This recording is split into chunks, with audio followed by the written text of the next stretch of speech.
Je suis ancien militaire de carrière à la base et je ne me voyais pas à rien faire à la retraite. Étant assez jeune quand même, je me suis mis dans le métier du verre parce que ça m'a toujours intéressé, la curiosité de savoir comment c'était fait. Donc je m'y suis approché à peu près à l'âge de 46 ans pour passer un CAP souffleur de verre. Le CAP acquis, je suis parti en Angleterre sur à peu près 1 an pour me perfectionner. Donc j'avais le choix, soit rester ou soit faire autre chose sur le territoire anglais. Finalement, mon choix a été de revenir dans mon pays. J'ai eu l'idée quelque part d'installer un atelier, de créer des collections différentes, donc 3 collections par année. Et l'atelier fonctionne comme ça depuis.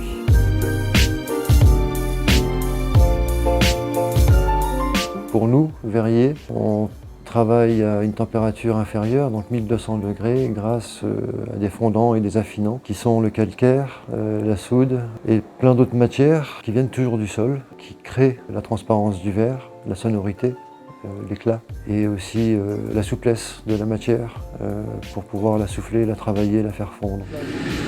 Et donc on va faire chauffer l'extrémité pour pouvoir cueillir le verre dans le fond des pigeons qui est là, on le verra tout à l'heure.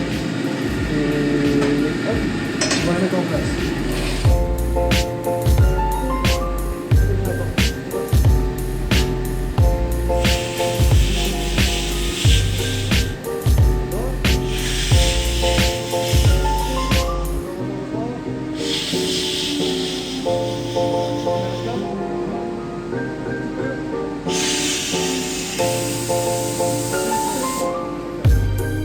Avec les accidents multiples auxquels j'ai dû faire face, le défi c'est dans la concentration, c'est dans l'effort physique, c'est aussi dans le matériel approprié pour arriver à travailler aisément, retarder l'effet de la fatigue, pallier au problème de faire du surplace toute la journée, les heures accumulées, la répétition journalière, la chaleur. Il y a beaucoup de points, c'est un métier extraordinaire, magique, mais pour moi je dirais que c'est un métier qui n'est pas fait pour l'être humain.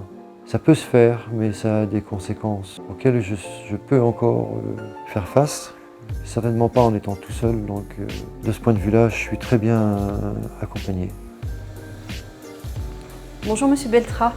Bonjour Madame Bell. Je viens voir vos aménagements suite à notre intervention. Est-ce que vous pouvez me montrer un petit peu comment vous êtes installé aujourd'hui? Oui, avec plaisir. Cap Emploi Meuse a pour mission d'accompagner les demandeurs d'emploi reconnus travailleurs handicapés, mais également les salariés qui sont en situation d'activité et d'où la problématique santé les met en difficulté à leur poste de travail. Donc notre mission est de les accompagner dans le cadre de leur maintien dans l'emploi. Notre mission première est de maintenir la personne à son poste de travail malgré ses problèmes de santé.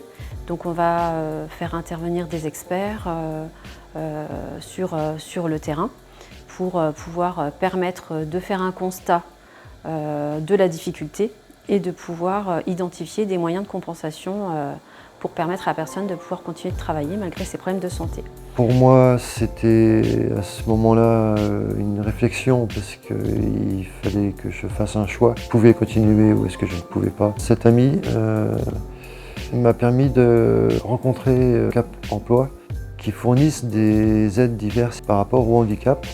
Donc on a accompagné Monsieur Beltra dans ce cadre-là. Monsieur Beltra nous a ouvert les portes de son atelier pour qu'on puisse constater des difficultés qu'il rencontrait dans son quotidien. On lui a proposé l'intervention d'un ergonome, donc une étude ergonomique a été réalisée pour pouvoir identifier des moyens pour compenser ses problèmes de santé et lui permettre de pouvoir continuer son activité professionnelle.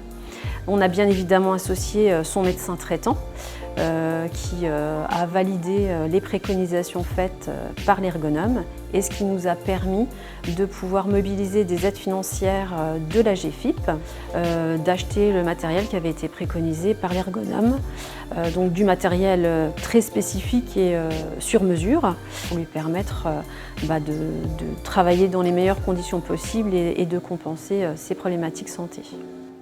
On essaye d'exceller dans le métier et on apprend tous les jours. Le maintien de Cap Emploi est là pour ça aussi, et merci à eux. Il y a des commandes spécifiques, extraordinaires, qui sont passées à l'atelier. Les outils qu'on a à disposition permettent la réalisation. Bon, c'est un chemin assez long, ça ne se fait pas du jour au lendemain. La satisfaction, c'est de toujours faire ce qui est demandé, suivant la faisabilité. Le sourire du client est important. C'est là qu'on se dit j'ai bien fait mon boulot. Toujours pareil, on n'est pas seul au bout de la canne à souffler, à faire l'objet. Il y a du monde derrière qui est là pour cette réussite.